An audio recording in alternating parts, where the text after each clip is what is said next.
Hey guys, welcome back to another vlog.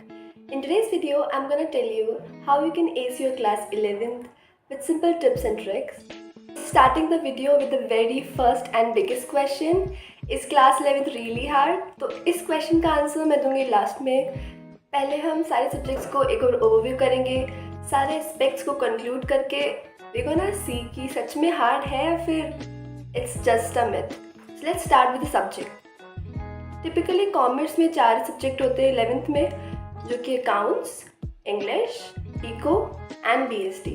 जो fifth subject होता है वो ऑप्शनल होता है. मेरे पास आईपी है. आई होप आप लोगों के पास सबके पास अलग अलग सब्जेक्ट्स होंगे.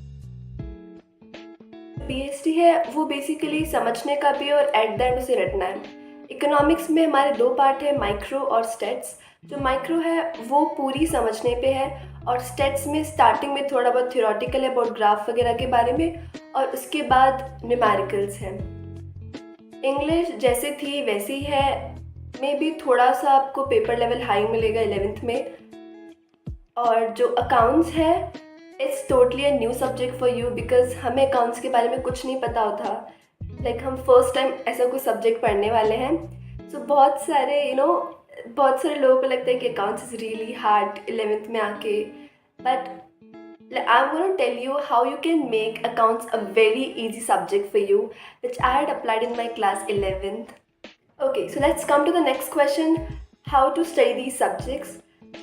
So accounts और अगर ऑप्शनल में आपके पास मैथ्स है तो इन दोनों सब्जेक्ट्स को डेली पढ़ना है. डेली 1-1 घंटा तो इन सब्जेक्ट्स को देना ही है. It's compulsory for you. And English को 2-3 दिन में 1 दिन पढ़ सकते हो और इकोनॉमिक्स और बीएसटी को you can study for alternate.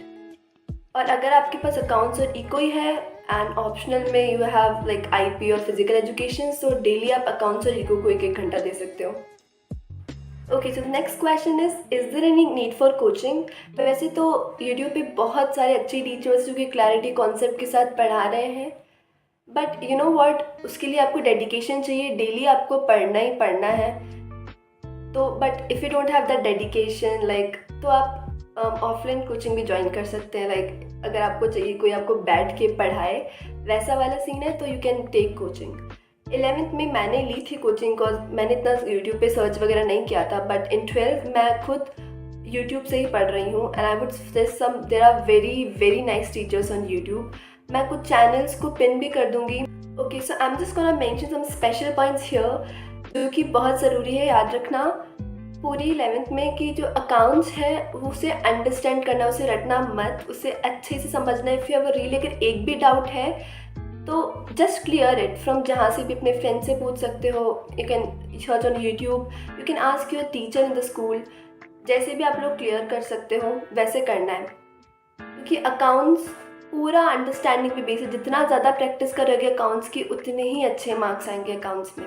And the second point is, जो भी टीचर क्लास में पढ़ा रहा है स्कूल में, घर आके उसे रिवाइज करना इज़ रियली इम्पॉर्टेंट गाइज. अगर ये चीज़ कर ली ना तो मतलब आई वुड सजेस्ट कि 11th या 12th दोनों ही बहुत ईजी हो जाएंगी. लाइक जो टीचर पढ़ा रहा है घर आके उसे पढ़ना है. That's compulsory, that's important, not compulsory but या इट्स बहुत ज़रूरी है ये चीज़ करना. Come to the question, is class 11th really hard? So अगर डेली पढ़ोगे तो 11th बिल्कुल भी हार्ड नहीं है. मे बी PT1 थोड़ा सा अच्छा नहीं जा सकता. मे बी थोड़ा सा डिसअपॉइंटिंग हो सकती है क्योंकि पहली बार इन सब्जेक्ट्स के पेपर दे रहे हो. बट बाकी एग्ज़ाम्स बहुत स्मूथ होंगे.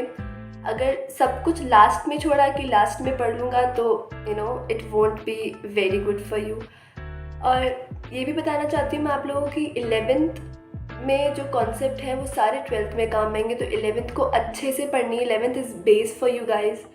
तभी 12th जो है वो भी अच्छे से एकदम स्मूथली जाएगी. सो या that's all. Now if you have any doubt related to class 11th, you can ask me in the comment section and I'm gonna try my best to answer all the questions. So yeah, that's it for this video guys. Hope you like the video. Thanks for watching. Bye.